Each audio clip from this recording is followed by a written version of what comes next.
Dzisiaj o Smienie 8M, czyli o aparacie, który uważam, że każda osoba zajawiona na fotografię analogową powinna mieć w swojej kolekcji i przynajmniej jedną rolkę filmu przestrzelać w tym aparacie. Po pierwsze dlatego, że on daje masę frajdy z samego robienia zdjęć, a po drugie dlatego, że można się bardzo dużo nauczyć. Bo jest to aparat w pełni manualny, z ostrzeniem strefowym, bez światłomierza, więc tak naprawdę jesteśmy zmuszeni niejako do oceny wszystkich możliwych parametrów ekspozycji, ostrości na oko i jest to mega okazja, żeby się nauczyć pewnych rzeczy, które później fajnie można przełożyć na sprzęt wyższej klasy. Poza tym Smiena sama w sobie jest świetnym aparatem do lomografii, bardzo fajnym, żeby w ogóle od niego zacząć przygodę z tym nurtem fotograficznym, bo jest bardzo tania, jest ich bardzo dużo, są mega dostępne i jeżeli się tylko ją opanuje, to można z nią zrobić super foty i idziemy właśnie je zrobić.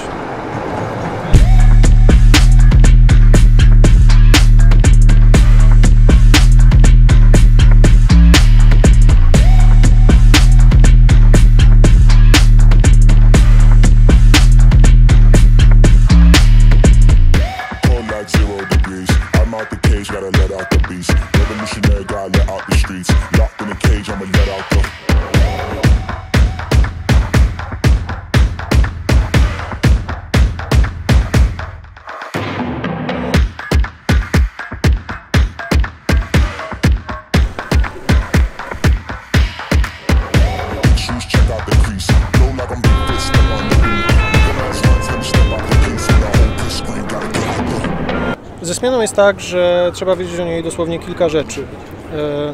Pierwsza, najczęściej pojawiająca się na różnych forach, dotyczy samego zakładania filmu.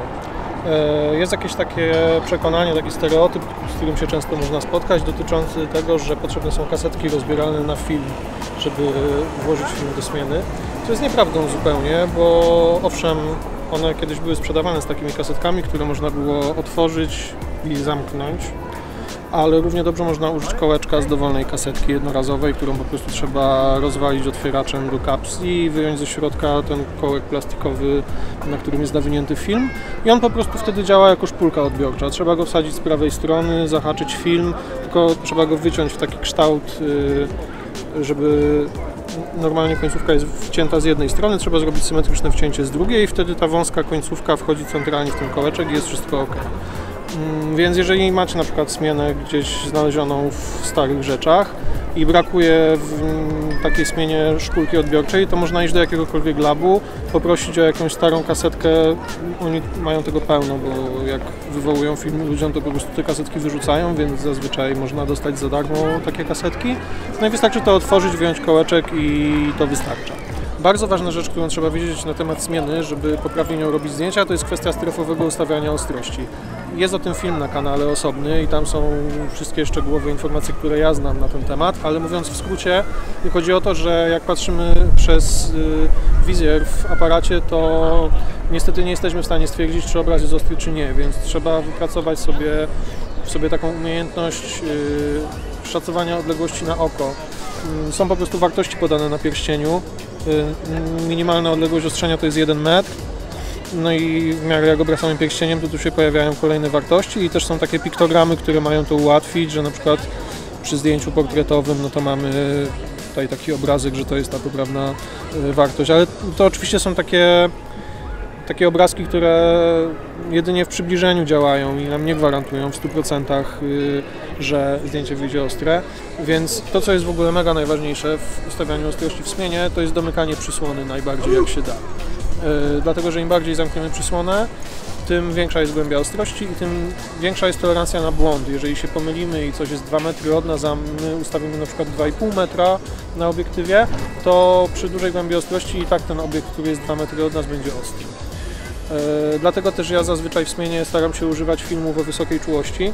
Zazwyczaj wkładam filmy ISO 400, bo dzięki temu mogę domknąć przysłonę i nawet przy takiej bardzo słonecznej pogodzie, jaka jest dzisiaj, gdzie teoretycznie można byłoby spokojnie pracować na setce, to ja mam Fuji 400, bo już lepiej jest wszystko domknąć na maksa, dać najkrótszy czas migawki, przysłonę domkniętą na 16 i najwyżej nawet trochę prześwietlić te zdjęcia i później na etapie skanowania tą ekspozycję skorygować, niż ryzykować nieostrymi zdjęciami wynikającymi z konieczności otwierania przysłony albo przesadnego wydłużania czasu otwarcia migawki. Jest też bardzo fajna rzecz dotycząca zmiany, mianowicie funkcja podwójnej ekspozycji w tym aparacie, którą bardzo prosto się wykonuje, dlatego że naciąg migawki i spust zwalniania migawki są niezależne od siebie, więc możemy tak naprawdę wykonać zdjęcie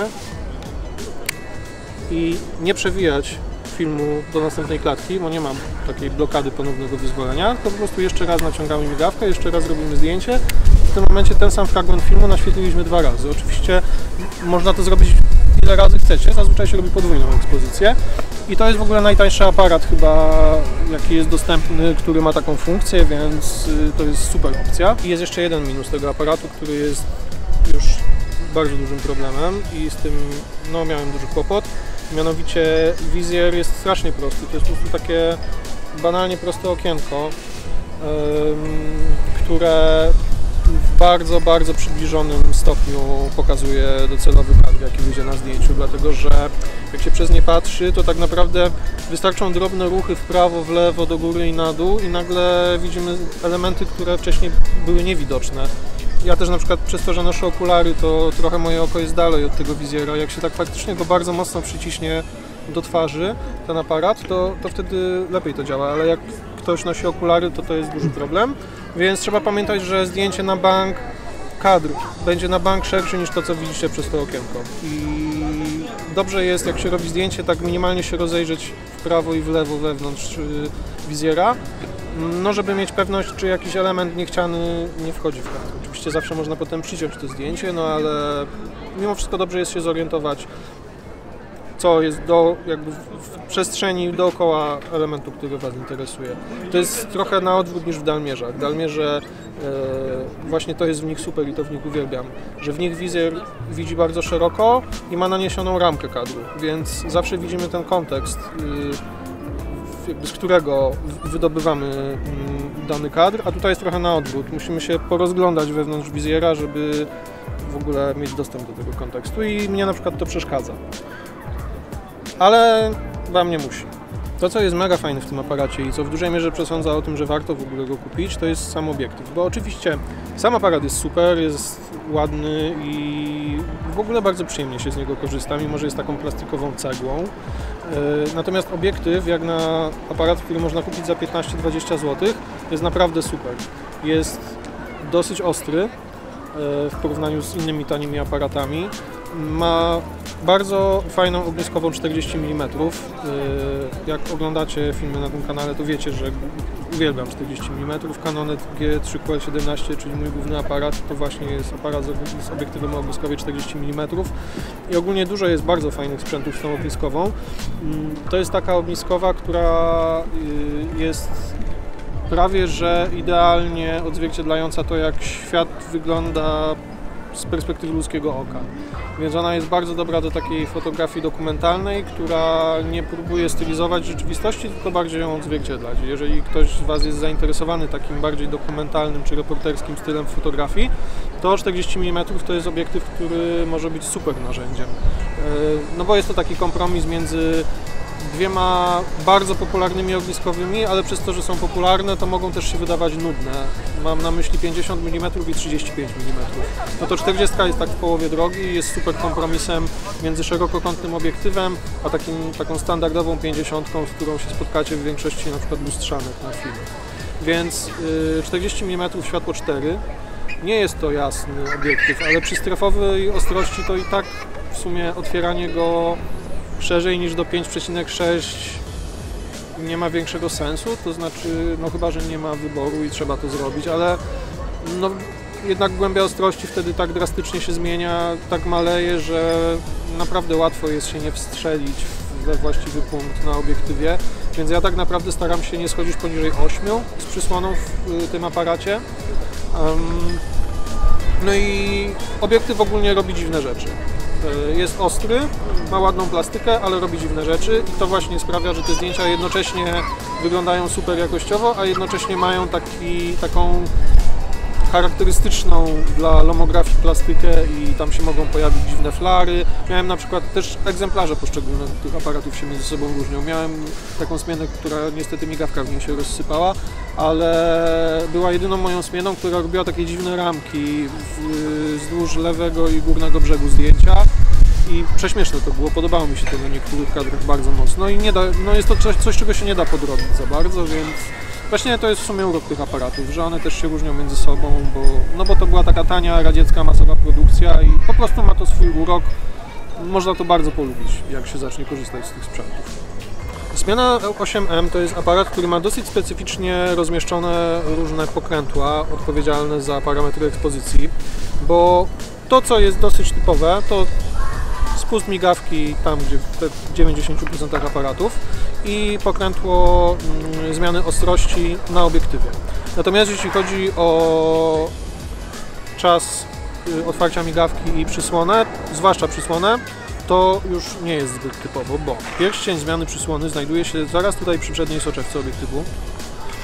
Jednocześnie ten pierścień, jak widać po oznaczeniach, jest związany z czułością filmu. To chodzi o taki bardzo prosty system bazujący na Sunny 16, że przysłonę dostosowywaliśmy do czułości filmu, który jest w aparacie, a ekspozycja była ustawiana tylko pierścieniem odpowiedzialnym za czas otwarcia migawki. Ale nie trzeba się tym szczególnie przejmować. Można absolutnie manualnie tego aparatu, tak w pełni manualnie używać, więc nas interesują te czerwone znaczniki odpowiedzialne za wartość otwarcia przysłony.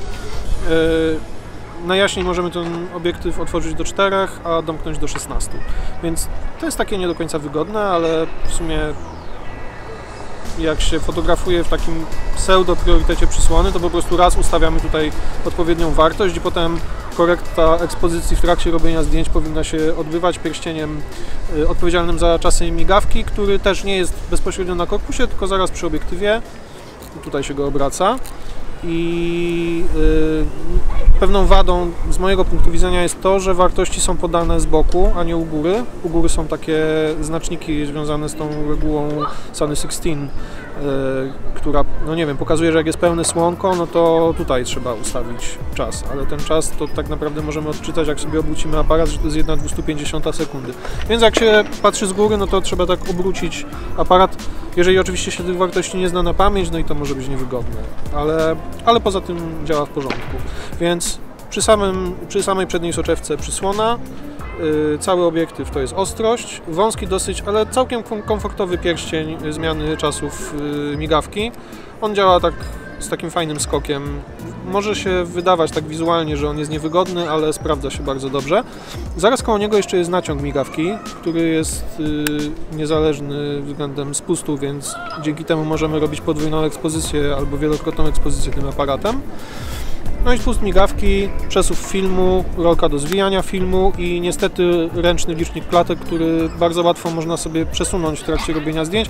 Dlatego ja zawsze staram się, jak tylko przerywam fotografowanie, chować smienę do pokrowca, bo ten pokrowiec po prostu zabezpiecza licznik przed samoczynnym przesunięciem się. Jest to super jako pierwszy aparat analogowy dla ludzi, którzy nie boją się uczyć rzeczy i nie chcą mieć point and shoota, który o wszystkim decyduje za nich, tylko faktycznie nie boją się zepsuć paru rolek filmów po to, żeby nauczyć się wszystkiego, czego tak naprawdę mogą się dowiedzieć o technicznej stronie wykonywania zdjęć. Jak Wam się uda nauczyć się robić dobre zdjęcia poprawne technicznie smianą, to praktycznie każdy inny aparat nie będzie stanowił problemu.